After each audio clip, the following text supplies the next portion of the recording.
भाइयों, मेरे स्नेही छात्रों, आज के विदाई समारोह के अवसर पर मैं आप सभी का हार्दिक अभिनंदन करती हूँ, हार्दिक स्वागत करती हूँ। विद्यार्थी जीवन बहुत ही आसान भी होता है और कठिन भी होता है।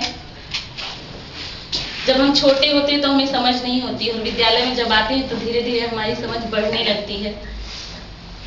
पहले हमें हमारे माता पिता उंगलियां पकड़कर चलाते हैं और हमारे जो शिक्षक होते हैं वो हमें जिस तरह से एक बेल होती है उसका कोई सहारा नहीं होता, नीचे भूमि होती है, जमीन होती है और नीचे से वो पनपता है, उन्नति करता जाता है। लेकिन अगर एक हमें सपोर्ट नहीं मिले, एक सहारा नहीं मिले तो हम कहीं भी चले जाते हैं।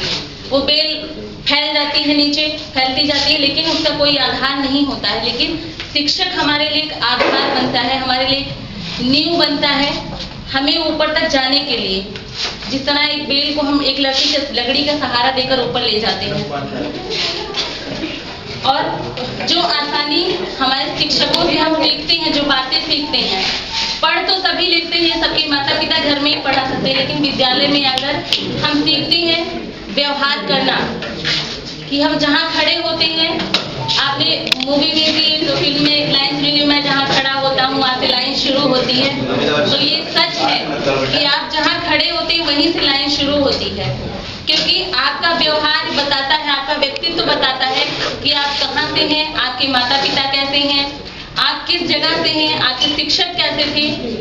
जैसा कि आज सर ने मुझे तीसरी बार बुलाया, यहाँ पे दोबारा बुलाया, मैं तीसरी बार बोल रही हूँ।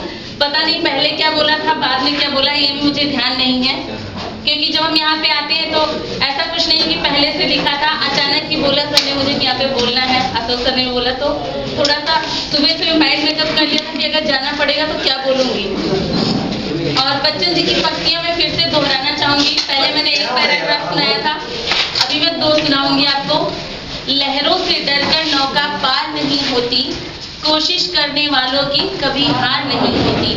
नन्ही चींटी जब दाना लेकर चलती है, नन्ही चींटी जब दाना लेकर चलती है, चढ़ती दीवारों पर 100 बार फिसलती है। चढ़कर गिरना गिरकर चढ़ना ना खरता है, चढ़कर गिरना गिरकर चढ़ना ना खरता है, मन का विश्वास रगों में साहस भरता है। आखिर उसकी मेहनत बेकार नहीं होती, कोशिश करने वालों की कभी हार नहीं होती। असफलता एक चुनौती है, असफलता एक चुनौती है, इसे स्वीकार करो। क्या कमी रह गई देखो और सुधार करो। जब तक सफल नहीं हो नींद चैन की त्यागो तुम, संघर्ष का मैदान छोड़कर मत भागो तुम। कुछ किए बिना ही जय जयकार नहीं होती, कोशिश करने वालों की हार नहीं होती।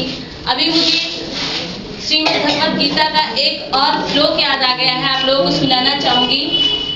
कर्मणेवाधिकारस्ते मा फलेषु कदाचन, मा कर्मफल हेतुर्भुः माते संगोस्त कर्मणि। क्लब्धम्मा अस्कमः पार्था न तत्यो उत्पद्यते, क्षुद्रम हृदय दौर्बल्यम तन्तोत्तिष्ठ परन्तपः। भगवान श्री कृष्ण अर्जुन को बताते हैं, जब वो द्रवित हो जाते हैं कि मैं कैसे अपने ही लोगों पर अस्त्र उठाऊं, तो बोलते हैं कि हे पार्थ, तुम्हारा कर्म है कि अपने कार्य को करिए, हर चिंता को छोड़ दो, क्योंकि जब कर्म करोगे तभी फल को प्राप्त करोगे। और लास्ट में यही बोलना चाहूंगी मैं, क्योंकि और सारे शिक्षकों ने आपको बताया कि आपको एग्जाम कैसे देना है। मैं 10th क्लास को मैं बार बार समझाती थी।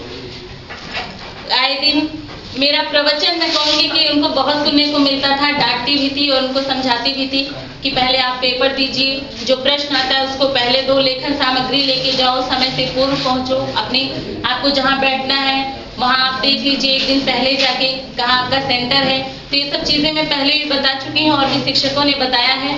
बस लास्ट में मैं गीतकार समीर की वो पंक्तियां फिर से दोहराना चाहूंगी। न पूछो कि है अपनी मंजिल कहाँ, न पूछो कि है अपनी मंजिल कहाँ, अभी तो सफर का इरादा किया है। न हारेंगे हम हौसला उम्र भर, किसी से नहीं खुद से ये वादा किया है। धन्यवाद।